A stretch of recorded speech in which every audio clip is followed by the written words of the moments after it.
여러분 좋은 아침입니다. 오늘은 6월 26일 목요일인데요. 당신 안에 있는 그분의 능력을 작동시키십시오. 우리 가운데서 역사하시는 능력대로 우리가 구하거나 생각하는 모든 것에 더 넘치도록 능히 하실 이에게 에베소 3장 20절입니다. 오늘의 본문 구절에 나온 역사하다, works라는 단어는 작동하다, operative라는 뜻입니다. 하나님께서는 우리 안에서 작동하시는 분이 능력에 따라서 우리가 구하거나 생각하는 모든 것보다 더 넘치게 하실 수 있는 분이십니다. 기적을 할 수 있는 하나님의 능력, 곧 당신이 갈망하는 변화를 일으킬 수 있는 그분의 능력은 하늘로부터가 아니라 당신 안에서부터 역사해야 합니다. 그 능력이 당신 안에 있습니다. 요한일서 4장 4절은 이렇게 말한 것은 당연합니다. 너희 안에 계신 이가 세상에 있는 자보다 크심이라. 바울은 활성화되지 않았지만 당신 안에 잠복해 있을 수 있는 성령의 능력을 가리키면서 디모데에게 말했습니다.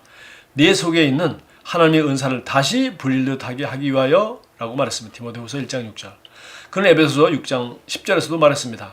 주 안에서와 그 힘의 능력으로 강건해지고, 이 의미는 당신이 삶에서 그분의 능력과 권능과 은혜를 이용해야 한다는 뜻입니다. 그것들을 작동시키십시오. 당신의 삶에 만족, 혜택, 호의, 기쁨, 관대함, 능력, 즐거움, 아름다움을 가져오는 하나님의 은혜를 작동시키십시오.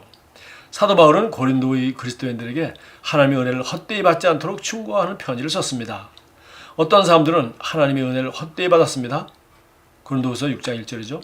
하나님의 은혜가 그들을 위해 역사하고 있지 않습니다. 왜냐하면 그들이 하나님의 말씀을 행하고 있지 않기 때문입니다. 당신의 삶에 하나님의 은혜가 역사하기 위해서 당신은 반드시 말씀을 행해야 합니다. 당신은 말씀을 묵상해야 합니다. 즉 말씀을 상상하고 중얼거리고 말하고 포효해야 합니다. 빌립보서 2장 12절을 말합니다. 두렵고 떨림으로 너희 구원을 이루라. 구원이란 헬라어 소테리아를 번역하는 것이며, 이와 유사한 다른 단어로 소조가 있는데, 이는 구하다, 구조하다, 보호하다, 치유하다, 보존하다, 만족하게 하다 또는 완전하게 하다라는 뜻입니다. 여기에서 하나님께서 그리스도 예수 안에서 당신을 위해 행하시고 당신에게 주신 모든 것이 포함되어 있습니다. 그러므로 예수 그리스도의 죽음과 장사됨과 부활하심으로 말미암아 완성된 구원의 모든 축복이 바로 지금 당신의 소유이자 매일 삶에서 핵심적인 실제임을 계속 선포하십시오. 자, 우리 안에 정말 이제 성령을 받은 모든 그리스도인에게 너희 안에서 하나님이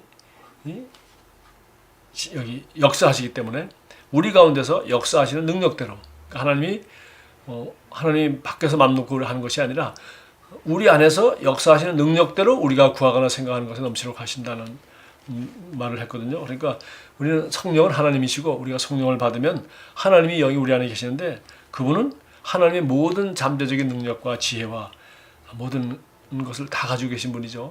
그래서 결국은 우리 안에 계신 성령님이 활동할 수 있는, 나를 통해서 여기 뭐랬습니까? 너의 가운데서 역사의 능력대로 우리가 구하거나 생각하는 것. 그러니까 내가 구하거나 생각하는 것이 성령님이 역사하는 것을 한계를 진다는 겁니다. 사실 우리가 또 다른 말로 하면 성령님이 역사하셔서 바로 우리 구하거나 생각하는 것이 이제 하나님이 사용하시고 활용하는 것이죠. 그래서 우리가 어떤 부정적인 생각을 하고 있으면은 결국은 하나님은 우리 부정적인 생각 때문에 창의적이고 긍정적이고 좋은 생각을 통해서 역사할 수 있는 통로를 잃어버리시는 겁니다. 우리 안에는 성령님이 계시고 우리 안에 계시는 그분이 이런 모든 부정적인 것을 보고 할 수 없다고 생각하는 사람, 안 된다고 생각하는 사람을 사용해서 될 수 있는 것을 보여주시고 되도록 능력을 풀어놓아야 되는데, 결국은 우리 안에서 우리 생각과 우리 말이, 우리 불신앙이 그것을 가로막을 수 있는 거죠. 그래서 성령님은 우리 안에 계시면 우리 안에서 역사하시는 것이죠. 그래서 그러면 우리가 우리 안에 계시는 이 우리가 말씀도 그렇고 또 성령님의 능력도 그렇고 지혜도 그렇고 우리 안에 계신 성령으로 말미암아 부어진 하나님의 완전한 사랑도 마찬가지고, 또 우리 안에 계신 이가 세상의 인자보다 크다. 그럼 완전한 하나님의 영이, 완전한 하나님의 지혜가, 완전한 하나님의 성령과 사랑이 우리 안에 들어와 계신데, 그러면 어떻게 이걸 풀어놓느냐? 그래서 우리가 여기 구체적으로 얘기를 하지 않았습니다만, 제일 먼저 우리가 구원받을 때가 똑같습니다. 우리가 구원을 어떻게 받습니까? 하나님이 진리 말씀을 들을 때 우리 여기 계시가 열립니다. 들을 때 성령께서 우리가 죄인인 걸 깨닫게 해주시고 우리가 구원받아야 될 필요가 있다는 걸 알고 내가 하나님의 형상 따라 지음받은 영적 존재라는 걸 인식하고 예수님을 그리스도로 우리가 인정하게 되는 거죠. 믿게 되는 거죠. 그래서 듣고 첫 번째는 복음을 듣는 것이고 두 번째는 내 마음으로 믿는 것입니다. 그 다음에 세 번째는 입으로 시인하여 구원이 이르느니라. 그 다음에 어떻게 합니까? 마지막으로 우리가 거기에 일치하는 행동을 하는 거죠. 물론 마음으로 믿고 입으로 말하는 것도 행동이지만 이제 당신은 구원받았습니다. 나와 함께 무릎을 꿇고 우리 기도합시다. 주님을 모셔드립시다. 할 때 그 기꺼이 행동하는 것입니다. 그러니까 말씀을 듣고 계시가 열리죠. 마음으로 믿죠. 입으로 시인할 뿐만 아니라 실제로 내가 행동을 옮김으로 말미암아 구원이 거기서 완전히 마무리되는 것입니다. 이와 똑같이 우리가 방언을 말하는 것도 마찬가지죠. 우리가 성령을 받아야 되는구나. 믿는 사람이 영성을 받았지만 성령을 받아야 되는구나. 그러니까 성령 구하는 자에게 성령 주신다고 했으니까 그러니까 이거 진리 말씀을 듣고 깨닫는 것입니다. 두 번째는 마음으로 믿는 것입니다. 나는 성령이 필요하구나. 그리고 지금 구하면 하나님께 성령을 주시겠구나. 그걸 믿고 입으로 고백하는 겁니다. 성령님, 제가 제 안에 환영합니다. 지금 제게 들어오셔서 저를 성령으로 충만케 해주세요. 라고 말하고 그리고 내가 입을 벌려 소리내어 성령의 말하게 하심을 따라 새 마음으로 말할 행동으로 옮기는 것입니다. 그래서 이렇게 될 때 우리는 방언이라는 새로운 하나님의 은사가 우리 안에서 성령을 받음과 동시에 그렇게 이제 활성화되는 거죠. 이와 같이 예언도 그렇고 기타 모든 은사들이 그분이 우리 그리스도 안에서 이미 주셨는데 성령 받을 때 이미 주셨는데 성령의 9가지 은사가 나타나는 것도 결국은 이렇게 그거에 대한 말씀을 우리가 듣고 계시가 열리고 그걸 마음으로 믿고 입으로 말하고 그리고 행동으로 믿음을 행동으로 옮길 때 그대로 역사가 한다는 것입니다.